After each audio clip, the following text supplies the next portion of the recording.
Have you ever felt like your life was in total chaos? You're trying to figure out what's going on. Everything seems unpredictable, and you just can't seem to put your finger on stuff and can't seem to catch up. I think we've all been there. Hi, I'm Terry. I like to be called a churn auntie. In this week's Closet Conversation, we're going to talk about how you can have peace in the middle of the jungle. We're here in Puerto Jimenez, Costa Rica, and there's this bridge that goes across the property. And yesterday the Lord gave me a sweet revelation that you can have peace in the middle of the jungle. Isaiah 26:3 reminds us that if we keep our mind on Him, He will keep us in perfect peace. Now, you know I'm paraphrasing, but you can go and read it. Think about the things that are going on in your life right now. You're in the middle of a storm.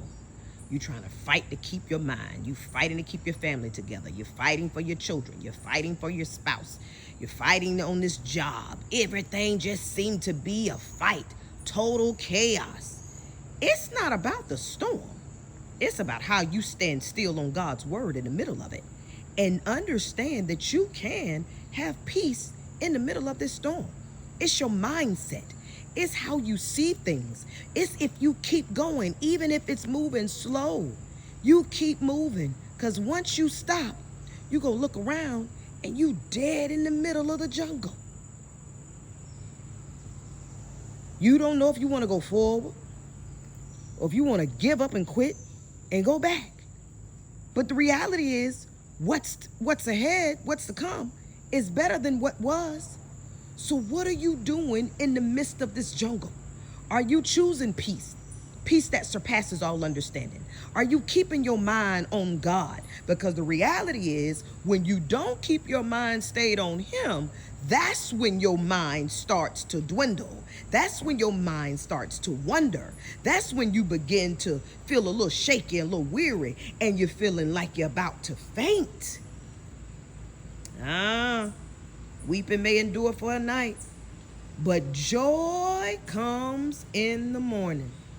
No matter where you are in your life, even if you're in the midst of the jungle, and honey, it's some to be had going on. It's something to be said. It's some trials and tribulations to be had while you in that jungle.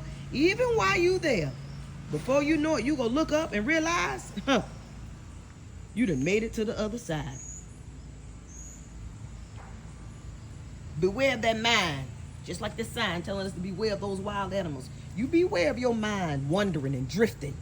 And when you realize that you are not focusing on what God told you to focus on, stand still and see the goodness of the Lord. Now, you know, this is unscripted, unedited. This is just how I whirl with this closet conversation. God told me to do it over a month ago, and I've been diligently doing what He says. But today, I just want to encourage you. You can have peace in the middle of that jungle. No matter what you're facing, God is still in control. You just got to keep your mind on Him. All right, till next time, give yourself some grace and put a smile on your face. It's the Churn Auntie Closet Conversation.